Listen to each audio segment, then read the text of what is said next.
Assalamualaikum warahmatullahi wabarakatuh. Waalaikumsalam warahmatullahi wabarakatuh. Innal hamdalillah nahmaduhu wa nasta'inuhu wa nastaghfiruh wa na'udzu billahi min shururi anfusina wa min sayyiati a'malina may yahdihillahu fala mudilla lahu wa may yudlil fala hadiya lahu. Asyhadu an la ilaha illallah wahdahu la syarika lahu wa asyhadu anna Muhammadan 'abduhu wa rasuluh la nabiyya wa la rasula ba'dahu. Allahumma sholli wa sallim ala sayyidina Muhammad wa ala alihi wa ashabihi wa man tabi'ahum bi ihsan ila Muhammad. Amma ba'd. Ya, kita lanjutkan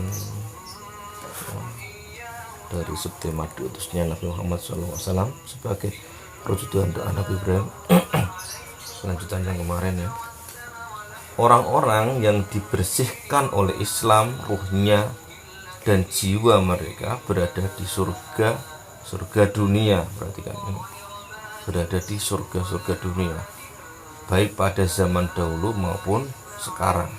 Padahal dahulunya mereka berkubang di dalam kubangan kotor dan hina yang berupa syahwat dan nafsu yang mengotori manusia, kemanusiaan manusia, dan derajatnya lebih rendah daripada binatang yang cuma punya insting dan tidak punya akal.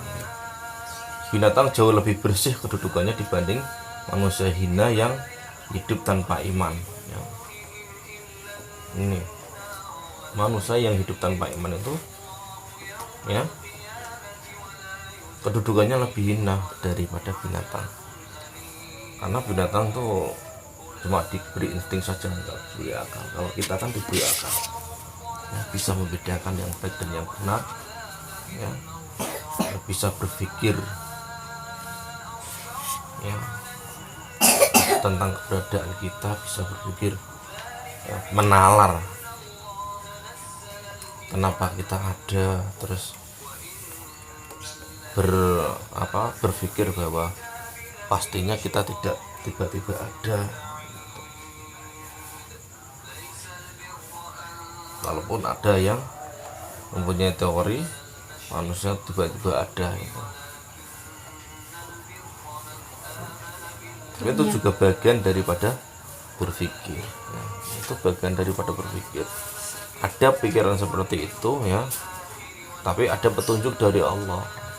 Nah, kalau kita tidak dapat petunjuk dari Allah, kita bisa jadi terpengaruh dengan pikiran-pikiran seperti itu. Itulah nikmat dari Islam, itulah nikmat dari keimanan yang kadang orang tidak sadar, orang tidak mampu bersyukur tentang itu. Sehingga keberadaan Islam ini harusnya membuat kita sadar bahwa Allah itu begitu sayang pada kita, tidak dibiarkan kita hidup tanpa arahan, tanpa acuan. Rasul dengan agama Islamnya membersihkan masyarakat dari riba, memakan yang haram, menipu, merampas ya, dan menyerobot hak orang lain, yang semuanya itu merupakan kotoran yang melumuri ruh, perasaan, masyarakat, dan kehidupan. Islam membersihkan mereka dari kezaliman dan keaniayaan serta menyebarkan keadilan dan kebersihan yang belum pernah didengar oleh manusia sebagaimana yang didengarnya di bawah naungan Islam ya, hukum dan sistem Islam. Tapi yang terjadi kan sekarang apa kita kenal namanya Islamofobia, itu takut dengan Islam ya. Karena apa? Sekali lagi ini intrik-intrik yang bersumber dari kedengkian orang-orang Yahudi ya, dan diikuti orang-orang Nasrani ya. Bukan kita menuduh mereka, tapi real bahwa terjadinya seperti itu ya. Karena apa? Orang Yahudi dan Nasrani itu sudah banyak menyimpang dari ajaran yang asli yang ada pada mereka ya.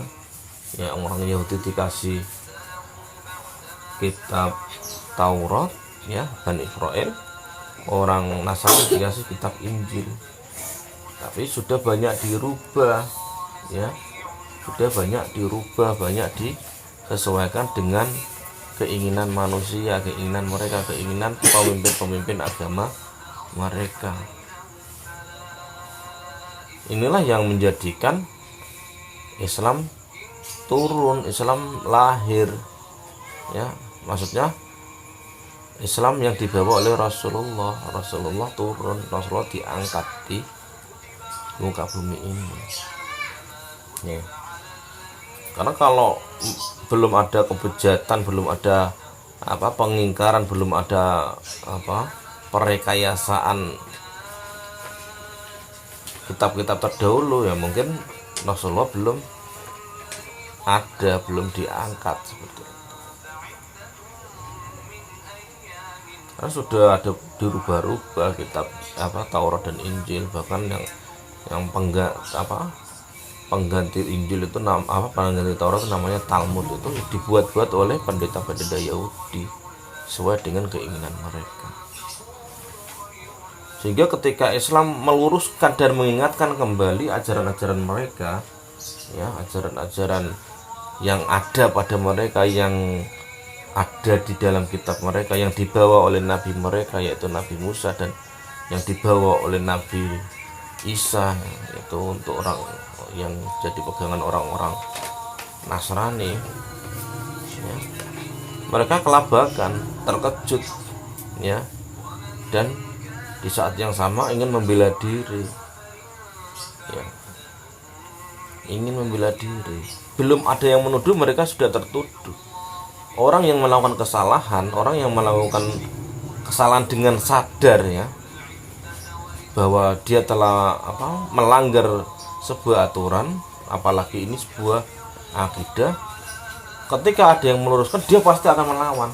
Sebelum ada yang meluruskan, ya, kalau ada indikasi orang mau meluruskan, dia sudah melawan, sudah menuduh dulu, sudah menyerang dulu, karena sudah melakukan kesalahan di awal.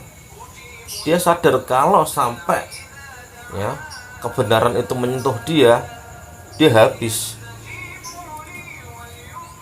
Selama ini yang diusahakannya akan sirna. Yang diusahakan kemuliaan dunia.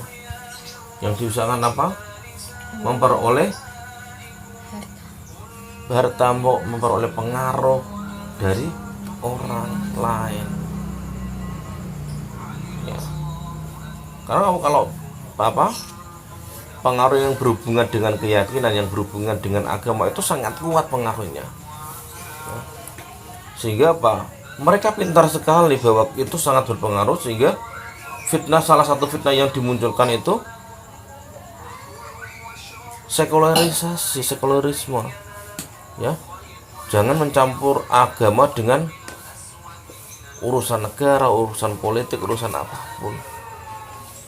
Jadi agama ya agama, biar berdiri sendiri. Karena kalau mereka sadar bahwa yang dibawa Nabi akhir zaman itu sumulia, sumul mutakamil, sambil mutakamil, lengkap, semuanya diatur, ya. Bahkan ketika orang Yahudi tanya pada Rasulullah, ada yang pernah tanya pada Rasulullah, mereka minta diputuskan perkaranya oleh Rasulullah, bahwa ketika mencuri, ini hukumannya apa? Potong tangan.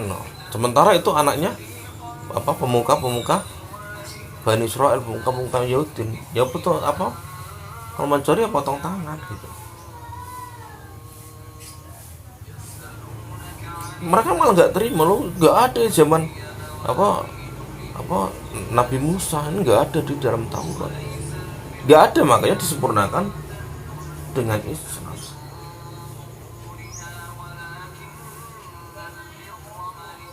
Dan mereka sadar bahwa itu benar, tapi mereka tidak mau mengikutinya, ingin mengingkarinya. Sehingga sampai kapanpun ketakutan terhadap Islam itu nyata. Tapi orang lain diajak takut bareng-bareng untuk memusuhi Islam, itu terjadi terus di mana-mana. Contoh yang paling utama memang dari Yahudi dan Nasrani. Tapi dari ajaran lain pun itu terjadi.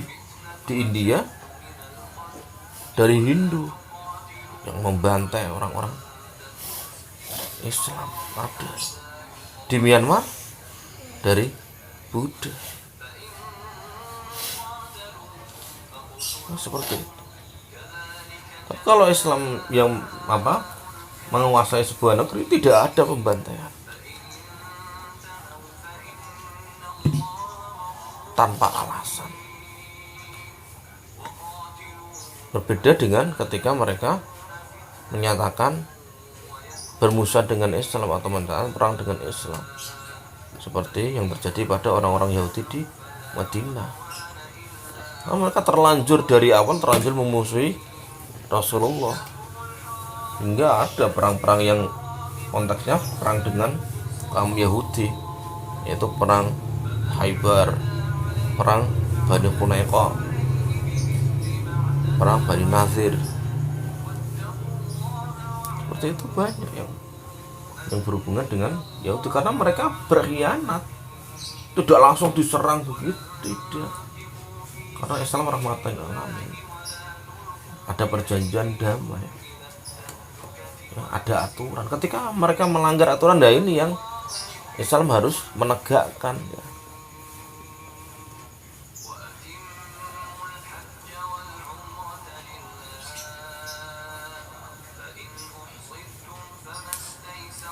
Dibersihkannya mereka dari segala kotoran yang mengotori wajah jahiliyah pada semua tempat di sekitar mereka dan pada semua masyarakat yang tidak disucikan oleh Islam dengan ruh dan manfaat dan manhajnya yang suci dan bersih. Maka ini kalau kita dibilang, kadang kan kita nggak sadar, dibilang kita harus bersyukur dengan iman Islam ini. Tapi kadang orang karena tidak ada kedekatan dengan Islam, kedekatan dengan iman yang diberikan oleh Allah melalui Islam, dia tidak bisa merasakan nikmat seperti ini. Serta mengajarkan kepada kamu Alkitab dan Al-Hikmah. Ya ini Alkitab dan Al-Hikmah, Quran dan Sunnah ini. Ya, makanya ini ketika Rasulullah mau meninggal, warisannya dua ini, Al-Quran dan As-Sunnah. Warisan yang lebih berharga dari apapun.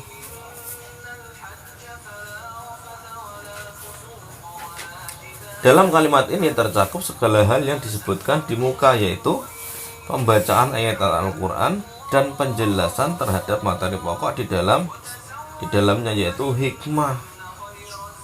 Hikmah adalah buah pendidikan dari kitab ini, yakni penguasaan yang benar dan datang bersama hikmah pada suatu masalah dan penimbangan suatu masalah dengan suatu timbangan yang benar, serta mengetahui tujuan perkara-perkara dan arahan-arahannya. Begitu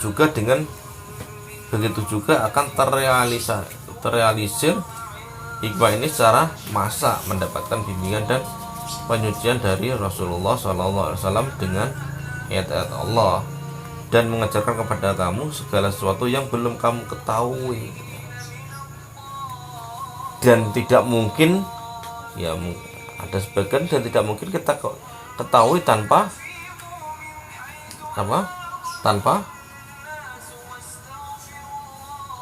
ajaran atau pendidikan atau pemberitahuan dari Allah. Salah satunya akhirat. Akhirat itu tanpa ada pemberitahuan dari Allah, kita tidak bisa untuk sampai pada sana. Pengetahuannya itu pun cuma sedikit. Maka inilah salah satu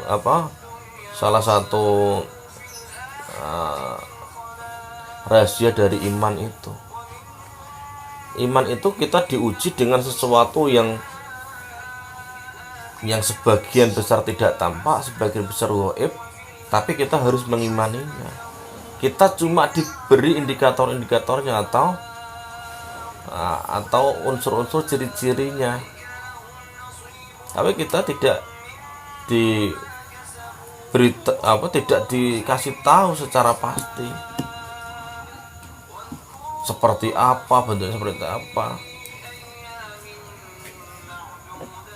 Kepastian itu bukan dari pemberitahuan itu, tapi kepastian itu tidak bisa kita peroleh karena kita sangat terbatas, otak kita sangat terbatas, pengalaman hidup kita sangat terbatas. Ya. Jadi untuk membayangkan surga dan neraka pun kita sangat terbatas sesuai persepsi kita, dan itu tidak mungkin mewakili, cuma persepsi kita saja. Mungkin seperti ini, mungkin seperti ini. Makanya kalau daripada kelamaan berpikir seperti itu, ya sudah, tawakal sama Allah seperti itu. Kalau dikasih gambaran surga seperti ini, kita tidak bisa membayangkan semudah itu. Tapi pasti lebih dari bayangan kita, itu yang harus kita pahami. Ya. Ada orang yang mengatakan itu sanepo. Iya sanepo, bener sanepo. Karena kita tidak mungkin bisa mendeskripsikan secara pasti seperti apa surga itu. Ya, deskripsi yang bisa kita peroleh yang dari informasi dari pengajaran yang disampaikan oleh Allah, dan itu tidak bisa dicakup oleh wawasan kita yang sangat terbatas, otak kita yang sangat terbatas. Ya, untuk membuktikannya nanti ketika kita sudah berada di akhirat seperti itu.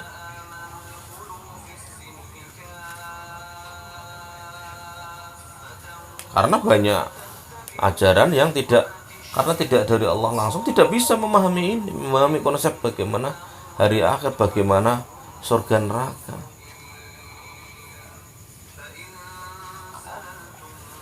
Dan pemahaman kita saja itu terbatas pada gambaran-gambaran, atau bahasanya orang yang keren itu fiksi-fiksi yang bisa kita bangun dari akal kita, dan itu tidak mewakili untuk bisa menggambarkan hal-hal yang berhubungan dengan surga dan neraka. Umpamanya gini, Mas Eko bilangnya Abi, Mas Eko, tembok Cina itu besar, panjangnya itu udah lebih dari 2000 km namanya. Mau melewat gunung-gunung gini. Karena Mas Joko tidak pernah ke sana dan tidak pernah menginjakkan di sana, cuma bisa pada orang tuh ya seperti itu. Kalau cerita pada orang tembok Cina tuh gini-gini, tapi tidak bisa menggambarkan pasti. Walaupun Nabi mau kasih tahu kamu pasti gini, karena kamu belum pernah ke sana, tidak bisa menggambarkan seperti apa. Tapi kalau kamu sudah pernah ke sana, itu bisa menggambarkan, oh ini batunya ini seperti ini ya, belum disemek, belum dikuliti atau ya, ada alasnya seperti ini yang dipakai untuk jalan, lebarnya seberapa meter gitu, bisa masuk dari pintu mana.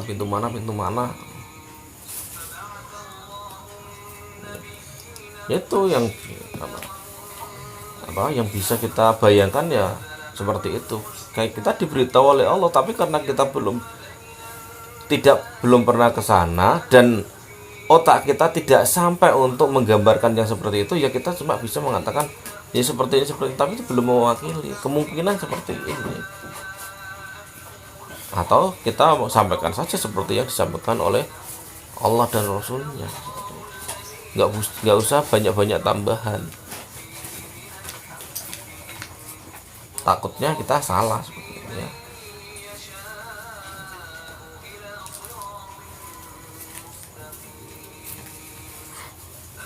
Kadang kan kalau orang yang tidak tahu tapi ingin sok tahu dan banyak ngomongnya akal tapi tidak sesuai, malah kemana-mana, ngelantur namanya.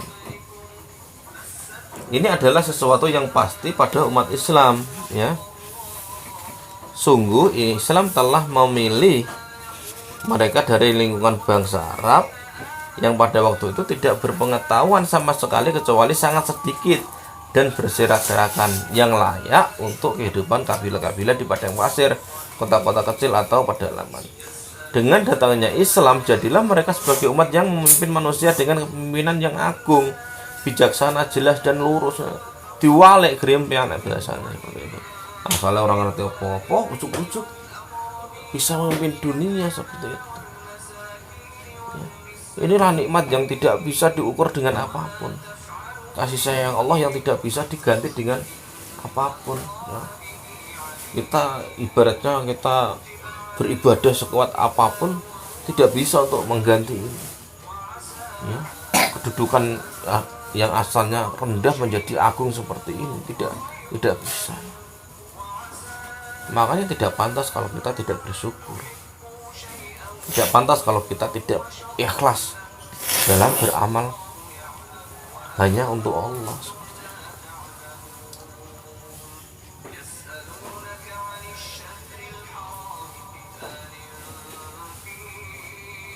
Hal ini karena Al-Quran dijadikan pedoman dan arahan dalam perilaku dan sikapnya, dan dijadikan sebagai dasar pendidikannya. Nah, ini harus ya, untuk kita jadi agung, bijaksana ya, dan lurus ya, kita harus berpedoman ya, dan sesuai dengan arahan sebagaimana perilaku dan sikap yang diajarkan oleh Al-Quran. Juga karena pada waktu itu Masjid Rasul, tempat dibacakannya Al-Quran dan pengarahan yang digali dari Al-Quran, dijadikan pusat kegiatan dan aktivitas keislaman kaum muslimin yang besar. Sehingga dari situlah lahir generasi-generasi yang mampu memimpin manusia dengan kepemimpinan yang bijaksana dan lurus. Suatu kepemimpinan yang belum pernah dijumpai oleh manusia baik sebelumnya maupun sesudahnya dalam sejarah manusia yang panjang. Terbaik itu kepemimpinan zaman Rasulullah dan Khulafaur Rasyidin, itu kepemimpinan terbaik yang pernah ada di dunia ini. Tidak bisa untuk tidak, sangat susah untuk ditiru. Karena mereka dari bimbingan Rasulullah langsung. Ada memang setelah itu pemimpin-pemimpin yang baik yang mendekati apa yang mereka lakukan, seperti Umar bin Abdul Aziz ya, Muhammad Al-Fatih, Salahuddin Al-Ayyubi ya. Mereka karena apa? Mereka orang-orang zuhud, orang-orang yang tidak mementingkan dunia ya. Mereka giat gigih di jalan Allah. Muhammad Al-Fatih itu yang menaklukkan Konstantinopel. Ya?